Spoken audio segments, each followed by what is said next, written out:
ANMR ನ್ಯೂಸ್ಗೆ ಸ್ವಾಗತ. ಮುರುಗಮಲ್ಲ ದರ್ಗಾ ಹುಂಡಿಯಲ್ಲಿ 29.76 ಲಕ್ಷ ರುಗಳು ಸಂಗ್ರಹ. ಚಿಂತಾಮಣಿ ತಾಲೂಕಿನ ಮುರುಗಮಲ್ಲ ಗ್ರಾಮದ ಅಮ್ಮಾಜಾನ್ ಮತ್ತು ಬಾವಾಜಾನ್ ದರ್ಗಾದ ಹುಂಡಿಯಲ್ಲಿ 29,76,905 ರುಗಳು ಸಂಗ್ರಹವಾಗಿದೆ ಎಂದು ಮುರುಗಮಲ್ಲ ಕೆನರಾ ಬ್ಯಾಂಕ್ ವ್ಯವಸ್ಥಾಪಕ ಪ್ರಶಾಂತ್ ತಿಳಿಸಿದರು. ಮುರುಗಮಲ್ಲ ಮತ್ತು ಇರಗಂಪಲ್ಲಿ ಕೆನರಾ ಬ್ಯಾಂಕ್ ಅಧಿಕಾರಿಗಳು ಮತ್ತು ಸಿಬ್ಬಂದಿ ಹಜರತ್ ಫಕೀರ್ ಶಾ ವಲಿಯ ಅಮ್ಮಾಜಾನ್ ಮತ್ತು ಬಾವಾಜಾನ್ ದರ್ಗಾದ ಹುಂಡಿಗಳನ್ನು ದರ್ಗಾ ಕಮಿಟಿಯ ಸದಸ್ಯರು ಮತ್ತು ಸಾರ್ವಜನಿಕರ ಮುಂದೆ ತೆರವು ಮಾಡಿ ಹಣ ಎಣಿಸಿದ ನಂತರ ಬ್ಯಾಂಕ್ನಲ್ಲಿರುವ ದರ್ಗಾ ಖಾತೆಗೆ ಹಣವನ್ನು ಜಮಾ ಮಾಡಲಾಯಿತು.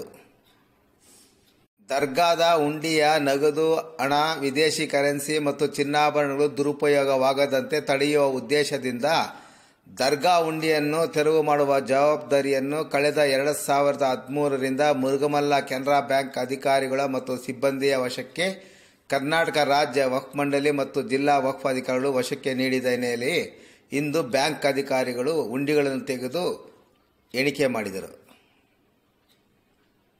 ಈ ಸಂದರ್ಭದಲ್ಲಿ ವಕ್ಫ್ ಜಿಲ್ಲಾಧಿಕಾರಿ ನವೀದ್ ಪಾಷಾ, ಅಧಿಕಾರಿಗಳಾದ ಖಲೀಲ್, ದರ್ಗಾ ವ್ಯವಸ್ಥಾಪಕ ತಯ್ಯೂಬ್ ಪಾಷಾ, ಮುಖಂಡರಾದ ಹಾಜಿ ಅನ್ಸರ್ ಖಾನ್, ಅನ್ವರ್, ಅಫ್ಸರ್ ಪಾಷಾ, ಆರಿಫುಲ್ಲಾ ಖಾನ್, ಜಬೀವುಲ್ಲಾ, ಜಾಮಿಯಾ ಮಸೀದಿ ಅಧ್ಯಕ್ಷ ಸಮೀವುಲ್ಲಾ, ಮೊಯ್ಯುದ್ದೀನ್, ಖಾದಿರ್, ಅತಾವುಲ್ಲಾ ಸೇರಿದಂತೆ ಮತ್ತಿತರರು ಭಾಗವಹಿಸಿದ್ದರು.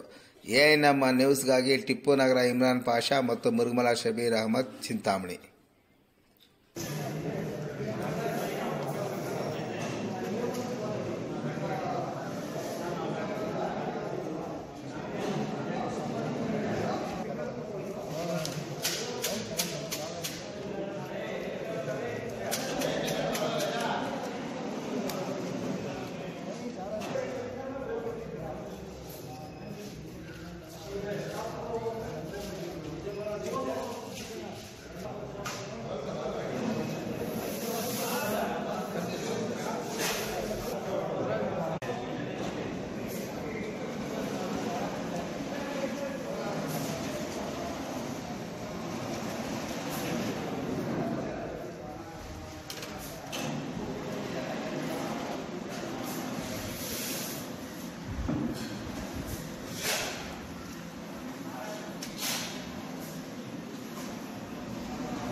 Imran, Kisha.